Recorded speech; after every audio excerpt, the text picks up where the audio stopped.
Hello and Assalamualaikum to you and others who is currently viewing this video. Welcome to my video learning session. The intention of this video is to provide knowledge and understanding on the topic related to logistics, transportation, supply chain management. My name is Muhammad Azamdin, and in this video, I will elaborate further to introduce to you on the topic of logistics and supply chain. In this session, I will discuss about logistics and supply chain. The scope that we shall go through in this session focuses on number 1, logistics, and number 2, supply chain. So, what is logistics? What is supply chain? How does logistics and supply chain interrelated? These are the questions which we are going to answer in this session. To answer question number 1, which asks, what is logistics? We shall going through the academic definition of logistics. According to Rushton, Croucher and Becker in year 2010, they wrote, logistics concern the efficient transfer of goods from the source of supply through the place of manufacture to the point to consumption in a cost-effective way, with providing an acceptable service to the customers. From the definition by Rushton, Croucher and Becker in year 2010, there are few keywords that I want to stress. The keywords are transfer, goods, cost-effective, and acceptable service. According to Rushton and others in year 2010, there are 5 components of logistics. These 5 key components of logistics create the foundation of logistic operational activities. They are the building blocks of logistics. The 5 key components of logistics consist of number 1, transportation, number 2, warehousing, storage, and material handling, number 3, inventory, number 4, packaging, and number 5, information and control. These 5 components able to provide an efficient transfer of goods from one point to the others. Logistics is an important activity which uses human knowledge as well as human skill, and also is combined with materials resources. Many investigation or research has been conducted to estimate the impact of logistics towards the domestic and global economy. The logistic activity is one of the important activity which contribute to the economic growth. There are between 20 to 30% of working population currently works in the logistics industry. The logistic industry itself contribute between 8 to 10% of a country gross domestic product or GDP. This figure between 8 to 10% represent the developed countries. However, in a developing countries, the logistic activities contribute between 12 to 20% of the GDP. When we look at the cost of producing a product, the element of product distribution is one of the major costs that contribute to total cost of products. The cost of transportation itself contribute 50% of the cost of product. This is particularly due to the high cost of fuel. Whereas warehouse and inventory management only contributed between 20 to 30% of product costs.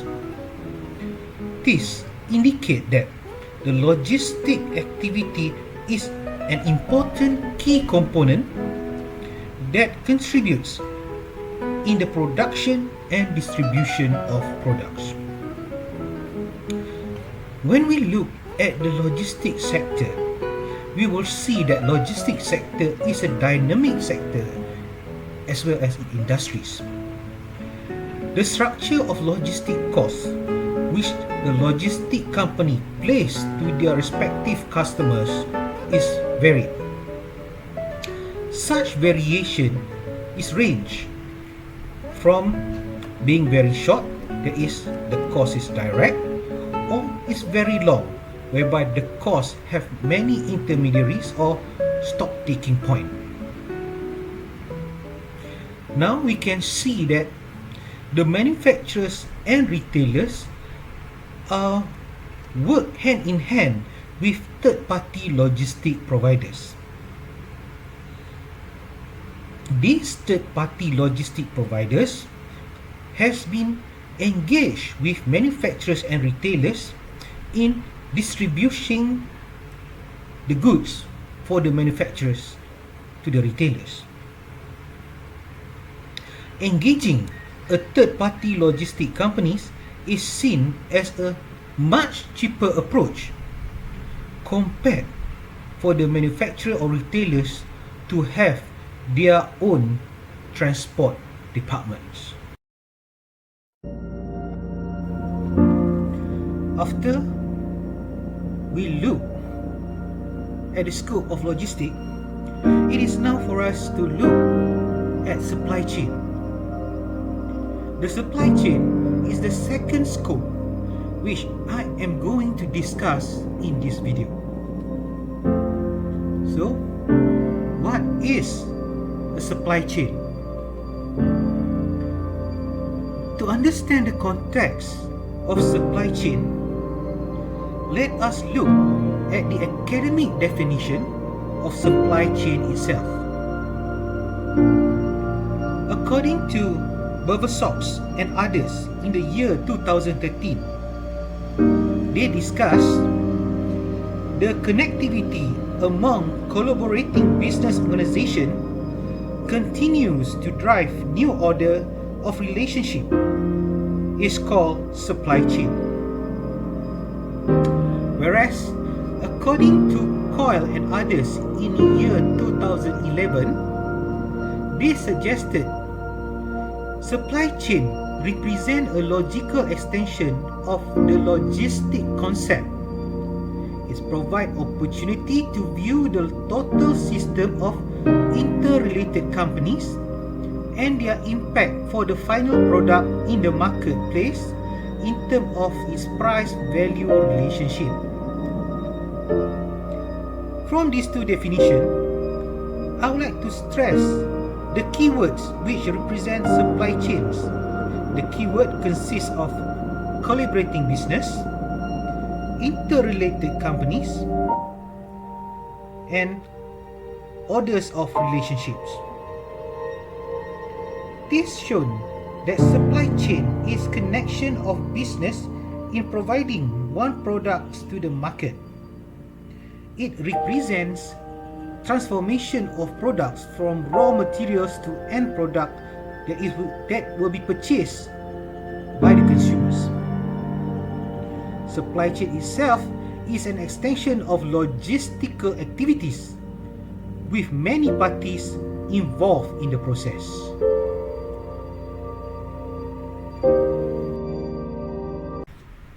Let's assume a product in the market which is available and common to us.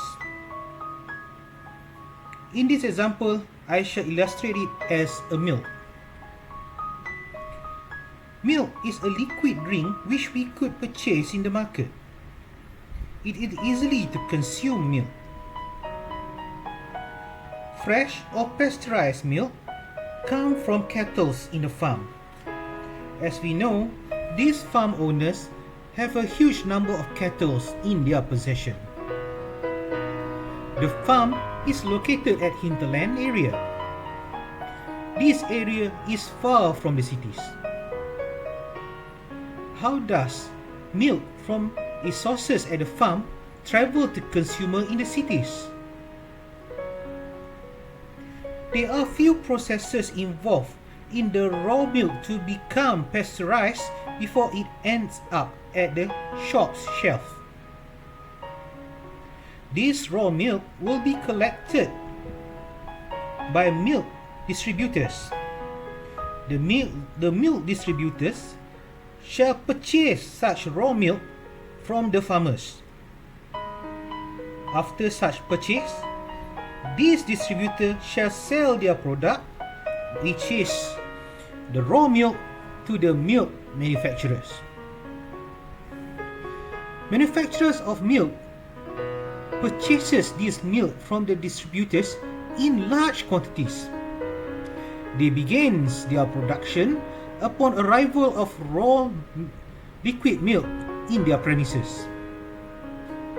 In their manufacturing plant, the milk will be going through many processes such as pasteurizing, flavoring, food control, food quality, and packaging in small quantities such as 200 milliliters or 500 milliliter milk and so on. Wholesaler will come in the picture and make a close contact with the milk manufacturers. The milk wholesaler shall buy this pelled milk in a large quantities. The location of this wholesaler is located all over the countries. Wholesaler has a task to sell this milk to shop owners or stores that they are servicing. They begin to sell it to these shop owners in small quantities. The small shops in your area whom you purchase the milk from buy this milk from the wholesalers. The shop owner shall display this milk in their cold freezer rack so you as a consumer can purchase the milk. These are just an illustration on how supply chain integrated in the production and distribution of a milk. The illustration which I have discussed have shown how a product being produced and distribution has been made. Even though the product which I give as an example is just a milk, you can see the transfer of good process involve many parties. Such process involve the transfer of information between every business that involved in the supply chain process. Each parties in this chain share information among each others. Such information includes as quantities that they ordered, when to deliver the goods, what is the method of delivery, and many more. Such information sharing enables each parties to coordinate effectively their operation. Also, not to forget, these supply lines involve the transfer of money or financial resources between each parties. As each party purchases from one to another in the supply line, the involvement of money or transfer of funds between each supply line members keep the supply line alive. The money movement goes from retailers to wholesaler, wholesaler to manufacturer, manufacturer to distributors, and distributors to the farmers.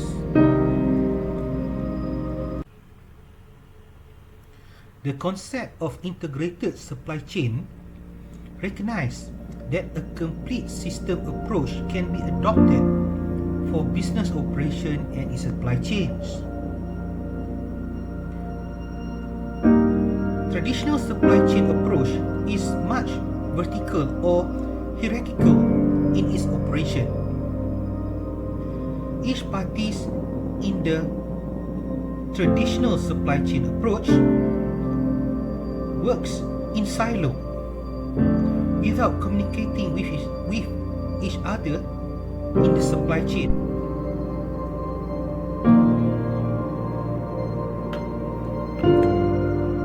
Whereas integrated supply chain is much horizontal approach in their business activity. The integrated supply chain is a process oriented, which each party involved in the supply chain perform monitoring on the cost as well as performance. To wrap up this session, I will recap what we have discussed. Firstly, we have discussed about the purpose of logistics, and also we discussed on the key component of logistics, which consists of the 5 key components. Second, we have discussed about the supply chain. We also look at the definition of supply chain, and I emphasize on the terms which describe supply chain. Also, I illustrated about a milk which we consume and how does it move through the supply line. Not to forget, I did discuss about the integrated supply chain. Well, that's conclude my video classroom for today. I hope you have gained much knowledge from this video session. I am looking forward to meet with you again in my next video class. If you like this video, please click the like button below. My name is Muhammad Azamdin. Good luck, goodbye, and good speed.